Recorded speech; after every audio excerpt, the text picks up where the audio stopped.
ఇష్టం లేని పెళ్లి, కాసులకి కక్కుర్తిపడి తల్లిదండ్రులు, పెద్ద మనుషులు అంతా కలిసి కన్నడ నటి హేమశ్రీని పొట్టన పెట్టుకున్నారు.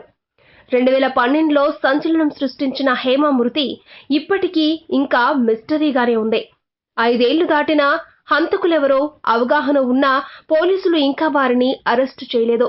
భర్తపైనే అనుమానాలున్నప్పటికీ పొలిటికల్ పవర్ ముందు హేమ ప్రాణానికి విలువ లేకుండా పోయింది.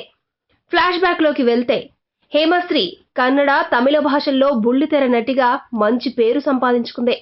2008లో అసెంబ్లీ ఎన్నికల్లో బహుజన్ సమాజ్వాదీ పార్టీ తరపున హేమశ్రీ చిక్క నాయకర అనే స్థానం నుంచి పోటీ కూడా చేసింది.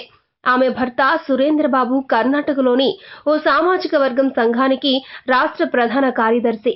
అతనితో పెళ్లికి ముందే బెంగళూరుకు చెందిన మంజునాథ్ను ప్రేమించింది. అతడినే పెళ్లి చేసుకోవాలని భావించింది.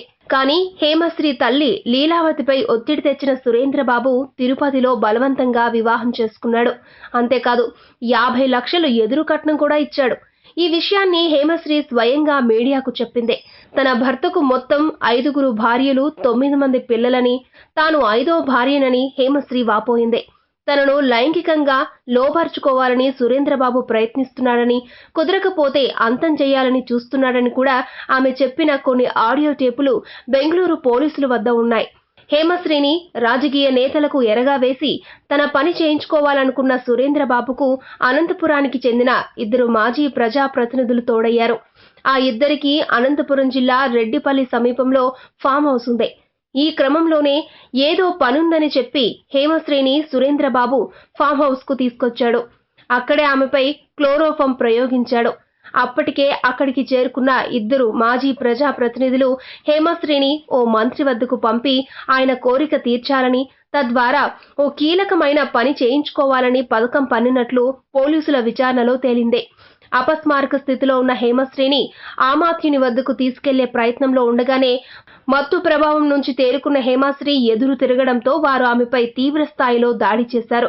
ఈ దాడిలో ఆమె తల, ఛాతీకి బలమైన గాయాలవడంతో స్పృహ కోల్పోయింది. ఆమెకు మెలకువ రాకుండా మళ్లీ క్లోరోఫామ్ను ప్రయోగించారని, మోతాదు అధికమవడంతో హేమశ్రీ చనిపోయింది. విషయం ఇంత క్లియర్గా ఉన్నా ఎందుకో బెంగళూరు పోలీసులు ఇంకా నిందితులను అదుపులోకి తీసుకోలేదు. ఎంతో భవిష్యత్తున్న ఓ నటి అన్యాయంగా తన కుటుంబీకుల కాసుల కక్కుర్తికి బలిపశువుగా మారింది. ఈ వీడియో మీకు నచ్చితే ఓ లైక్ కొట్టండి. మీ ఫ్రెండ్స్ కు షేర్ చేయండి. మీ సజెషన్స్ ఏమైనా ఉంటే కింద కామెంట్ చేయండి. మరో మాట, ఇలాంటి మరిన్ని ఆసక్తికరమైన విషయాలు తెలుసుకోవాలనుకుంటే మా యూట్యూబ్ ఛానల్ను సబ్స్క్రైబ్ చేయడం మాత్రం మరవకండి.